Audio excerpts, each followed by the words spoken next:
Hey everyone, I'm Eric Franklin of the Franklin Method, and I'm here with Berenice to help you and show you how to improve your hip flexibility and have natural turnout without straining your hips or getting injured. So let's get going. We're going to practice the plié, and the big question is, why do we do pliés in dance? And of course you're thinking, well, we do pliés in dance for just about everything we do. It's the main transition step in all dance forms. It's very important for jumping, it's very important for turning, all kinds of stuff. So that leads us to the next question. If you're doing something thousands of times a week, you should better know how to do it well, otherwise you're going to get into trouble. So what is a good plié? And that of course is a big question. And if you've taken many dance classes, you're going to hear many different answers. So this teacher says that, and that teacher says this, and you know, all kinds of different opinions, and they seem to sometimes contradict each other, and then you don't know what to do. So we're going to help with that, because we're going to posit that if you understand how your body is designed to function best, then you will get your answers. So the body has a certain design based on evolution, and it's designed to function a certain way, and if you understand these functions, then you can improve any movement you want to improve safely. The first thing we need to know is where our hip joints are located. So let's take our fingers, and we're going to place the tips of our fingers on our hip joints. So where could they be? I'm not going to show you right away. You just try to find your hip joints. Yeah, and so a lot of dancers will touch here. That's pretty far away from the hip joints. Some dancers will touch up here. That's like in your abdominal organs.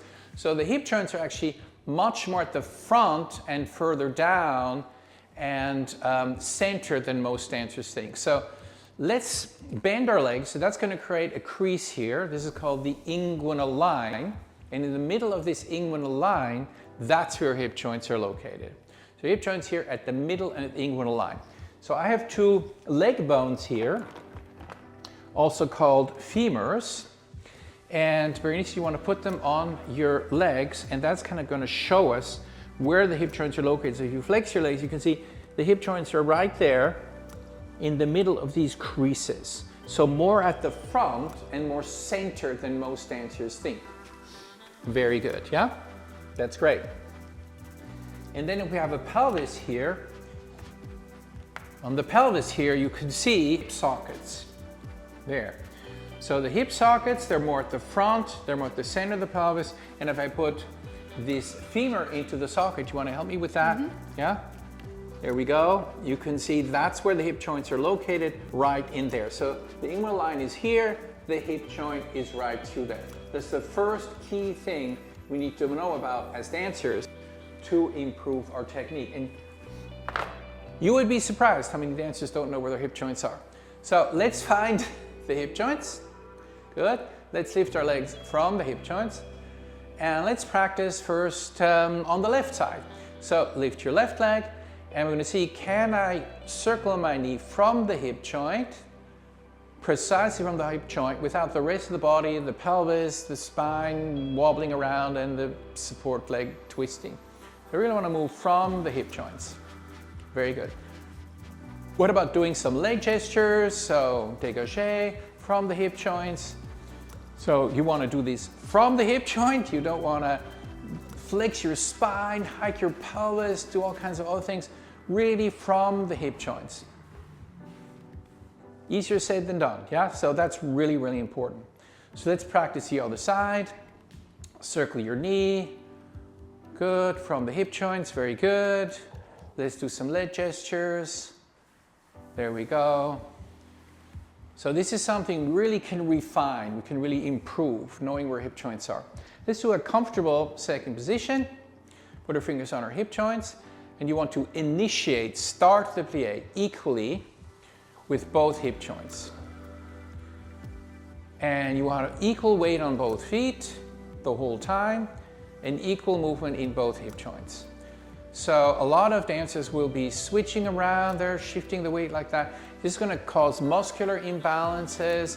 It's going to make your pirouetting more difficult, your turns. It's going to make your jumping not as straight as you want it to be. So let's practice again. Equal movement of hip joints, equal weight on your feet the whole time. Exactly, and you're imagining the center of your body here, the center of gravity, moving straight up and down, so along the plumb line, up and down. So not going front and back or sideways. So there we have it. Let's shake out our legs. So the next thing we need to learn about is the movement of the pelvis. And with the movement of the pelvis, I don't mean just the movement up and down, but the internal movement. So the human pelvis has to deal with a lot of forces. For example, you have the spine here at the top, you have the two legs at the bottom, and when you're dancing, they're moving in all different directions, and the pelvis has to deal with that in a safe way. And it deals with that in a safe way by adjusting a little bit. So there's two joints in back called the sacroiliac joints. There's a joint in front here called the pubic symphysis, and they move a little bit, not a lot, to deal with those forces. So you need to have some movement in the pelvis for the pelvis to be safe. And often dancers have this idea they need to keep their pelvis rigid, or I was told square your pelvis, or there's a term neutral pelvis, which is fine. If you're not moving, I'm all for neutral pelvis. As soon as you're gonna move your pelvis, there's no more neutral pelvis, yeah? As soon as you move your femur, there's no more neutral pelvis. So, another thing to understand about the movement of the pelvis is that when you plie, the bottom of the pelvis, called the pelvic outlet, is going to widen a little bit. So this is a function, this is not an opinion. We all have this, whether we know about it or not. Why do we bend our hip joints, for example, if you go to the toilet? Because it widens our pelvic outlet. We also do that when we give birth, if you've had that experience. So the pelvic outlet widens, and these two bones, called the sit bones, they're actually going to go out a little bit as you plie, and the tailbone is going to go back a little bit like that. And now this gets a lot of dancers worried. You're telling me to tilt my pelvis forward. Not at all. These are two separate bones. You have a sacrum and you have the pelvic halves here, and they don't move in the same direction in a plie. So when you do a plie, it's only the tailbone here going back and this bone here going front a little bit, not the whole pelvis going front, yeah? That's why you have joints. So we're gonna do a plie and think about the sit bones going out. Here we go, let's put our hands on the sit bones. Exactly. It's easier to find them if you go forward like that a little bit. And we're going to think, here we go, sit bones out as we go down, sit bones in as we come up. And we also use words, so we can say the words. That helps us to understand this. So here we go, sit bone out, sit bone in, sit bone out, sit bone in, sit bone out, sit bone in, sit bone out, sit bone in. If you want to use imagery, so imagery is great to reinforce any movement. There's different kinds of imagery. In the Franklin method, we're specialized in imagery. You can use metaphors, for example, like imagine your sit bones to be little pendulums. So let's do that. So sit bones swing out, sit bones swing in, sit bones swing out, sit bones swing in, sit bones swing out, sit bones swing in, sit bones swing out, sit bones swing in. Another great way of understanding what is good movement is by doing it incorrectly, on purpose. So let's squeeze our sit bones together, hold your sit bones together, and do a plie, flex your hip joints. You notice it's much harder, or you can do it, but you're gonna posterior tilt your pelvis, tuck your pelvis, that's called, and that's gonna push your knees forward. It's gonna really prepare your knees for some injuries. You do not want to do that. So now at this point, some dancers get worried and saying, oh, Mr. Franklin is telling me to let go of my pelvis when I go down and plie. And that's a misunderstanding of how your muscles work. So here at the bottom of your pelvis, you have the pelvic floor muscles. And when you do your plie, these muscles lengthen. They do something called a lengthening contraction. Now, a lengthening contraction is 20 to 40% more powerful than a concentric contraction. So you can generate more force with an eccentric contraction. It's also more strengthening. So there's no letting go going on here. It's very good for your strength. Brings us to our gluteus. Let's touch our gluteus muscle for a moment. So another thing I was told as a dancer is that I'm supposed to engage my gluteus for postural reasons. The breaking news is the gluteus in humans is not a postural muscle, at least if you're just standing there. So let's all touch our gluteus. If you're just standing like that, normally, daily life standing, there we go. And it doesn't feel like it's contracting much. Now contract it, okay? Did that improve your posture? I don't know. Now let go of it. Berenice didn't fall over. You didn't either. It's not a postural muscle. It just isn't. But it is a hip extensor. So if you're going to contract the extensors when you need to flex your hip, you have an anatomical contradiction. You can't do both. You have to decide what you're going to do, right? So if you do a plie, the extensors have to lengthen. And if you don't let them lengthen, you're not going to have an efficient plie.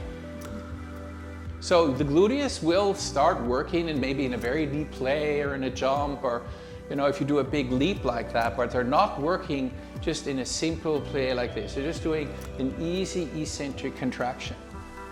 So one quick thing you can do to improve your pelvic posture is just to tap your glute as you do the plie. There's just glute tapping.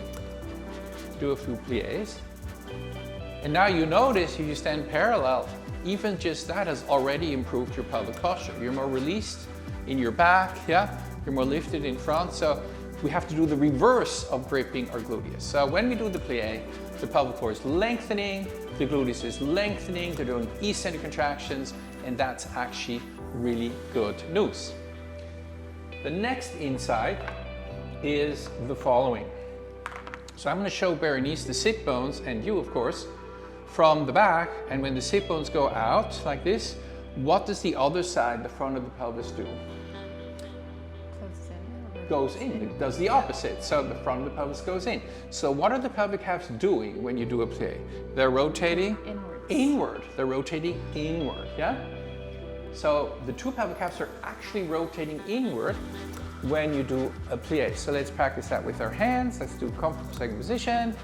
And pelvic halves go in, and they go out, and they go in, and they go out, and they go in, and they go out, and they go in, and they go out. Let's put our hands on the front of the pelvis, and we're going to slide our hands in like this as we go down, because the front of the pelvis is going to go in. So pelvis in, here we go, let's say pelvis in, pelvis in. We're imagining this, pelvis in, pelvis in. Then we combine with the sit bones as you go down. You're going to have sit bones out, pelvis in. Let's do that again. Sit bones out, pelvis in. And again, sit bones out, pelvis in. And again, sit bones out, pelvis in. When we come up, it reverses. Pelvis out, sit bones in. Sit bones out, pelvis in. Pelvis out, sit bones in. Sit bones out, pelvis in, pelvis out, sit bone in. That's okay. In the beginning, that's how it goes. It's normal. Let's shake it all out. Notice your pelvic posture. Probably you feel more toned, more lifted. The natural way. You're not gripping anything. You're not tightening anything. Because tension is the enemy of movement. Why is tension the enemy of movement? When you move, you need to shorten and lengthen muscles. But if they're occupied with tension, they're simply not available to move you. So tightening is never a good postural or movement strategy. Final step we're going to do today is working with the thigh bone, the femur. So if you do a plie, it looks like the femurs are going to the front and to the back, but they're also doing a rotation around their long axis. So let's see if you can feel that. Touch your femur just above the knee. And extend your knees, and now you're going to bend your knees, and you're going to probably feel your femurs going out a little bit. And when you come up, they're going in a little bit. And we have the femur going out, and we have the femur going in, we have the femur going out, we have the femur going in, and you have the femur going out, and we have the femur going in. Let's come up. Let's stretch our arms in front of us and practice that. Here we go. And we have femur out and femur in, and say loud, femur out, femur in, femur out, femur in, femur out, femur in, femur out, femur in. Excellent. Let's do it in a comfortable second position. We have femur out, femur in, femur out, femur in, femur out, femur in, femur out, femur in. What do we do now? We do it the wrong way. The wrong way, because we can learn what is correct by doing the wrong way. So you say, oh, I don't know, is that true or not? Just try it the other way and see what happens. So let's imagine our femurs rotating inward as we go down. Okay, oops, that doesn't work. Imagine your femurs not rotating, they're just going out. Just going out like that. That'll work. It just won't be as good as if you think femurs going out. You'll have more flexibility. So if the picture in your head, the feeling you have of the movement corresponds to function, you have better movement. That's why in the Franklin method we say embodying function improves function. And the coordination of all the different bones in the body, in the Franklin method, we call bone rhythms. The bone rhythms, which are the way the bones and the joints move to create safe and efficient movement. I highly recommend all dancers to learn those rhythms if you want to improve your technique. Better technique, less injuries, isn't that what we all want? And the bone rhythms will absolutely get you there. But now, quiz question. We know the leg bone rotates, we know the pelvic half rotates. Are they moving in the same direction or opposite when you do a plie? Opposite. We call that counter rotation in the Franklin method. So actually all the leg bones are counter rotating. So alignment is actually a three-dimensional thing. We move in three-dimensional space. We are three-dimensional. Alignment is three-dimensional. So this idea that proper alignment is like lines in your body, like things stacked up like bricks, that sadly is not the case. Such alignment is good for a wall. It doesn't work for your body. So let's practice that with our right leg. So we have the femur is going to be going out when we bend our leg, and the pelvis is going to be going in. So we're going to slide our hand out of the femur, in over the pelvis. You ready? Here we go. Femur out, pelvis in. Again, femur out, pelvis in. And again, femur out, pelvis in. And again, femur out, pelvis in. Now let's reverse it. Femur in, pelvis out. Femur out, pelvis in. Femur in, pelvis out. Femur out, pelvis in. Femur in, pelvis out. Femur out, pelvis in. Femur in, pelvis out. Femur out, pelvis in. Excellent. Let's do it in a first-ish position. And we have, let's just do femur out, pelvis in to keep it simple. Femur out, pelvis in. Femur out, pelvis in. So slide your hands over femur and pelvis to help that. Femur out, pelvis in. So the femur will be able to go out better if you let the pelvis go in. Femur out, pelvis in. Femur out, pelvis in. Femur out, pelvis in. Femur out, pelvis in. Now we're going to compare the sides. See, okay, what did that do? So if you do the plie like that, you'll notice, yeah, I can feel the knee on the right side is tracking better. It's easier to turn it out. Let's lift our arm to raise the center of gravity. Stand on the right side and bend and stretch and see how easy is it to maintain my turnout. How well is the knee tracking over the foot? Then let's go to the other side. On the other side, you'll notice your knee is buckling relative to the first side. So the knee is falling more inward forward. Now just imagine you're jumping with that, how much your knee is going to buckle. I can tell you your cruciate ligaments in the knee don't like that buckling forward. And that, by the way, is a big thing in dance, anterior cruciate issues, and that also comes from often an incorrect understanding of how to create turnout. So, want to practice on the other side? Yes. So let's just do this version here, and we do just femur out, pelvis in, femur out, pelvis in. Very nice. Femur out, pelvis in, femur out, pelvis in, femur out, pelvis in, femur out, pelvis in, femur out, pelvis in, femur out, pelvis in. Very good. Let's check out legs. Let's stand in comfortable second position. So we have sit bones out, pelvis in, and femur out for the plie. So we have the sit bones go out, pelvis goes in, and the femur comes out. Equal movement from both hip joints. Sit bones out, pelvis in, and femur out. Sit bones out, pelvis in, and femur out. Sit bones out, pelvis in, femur out. Sit bones out, pelvis in, femur out. Sit bones out, pelvis in, femur out. Let's shake our legs, let's stand parallel. What you notice is your overall posture has improved. Do you feel that? Yes. More tone in your pelvis, more lift in your pelvis, more release in your lower back. And now notice your hip flexibility. If you lift your leg, you have very good hip flexibility and very good balance. Yeah? You can just lift your leg, no problem at all. Let's go back to our sort of dégagé movement. It's going to feel very solid now. Okay, that was actually great. Practice this, think about it, imagine it, and it will get better and better and better. And if you want to learn more, and I can promise you there is a lot more, for example, how to do proper extensions and many other things, we have education programs, we have online programs, we have webinars, we have live workshops, the work. So if you want to learn more, visit our website, franklinmethod.com, come to a live workshop, follow us on Instagram and so forth. Looking forward to seeing you again. Thank you very much, Berenice. Thank you. And have a wonderful day and a great dancing life. Bye-bye.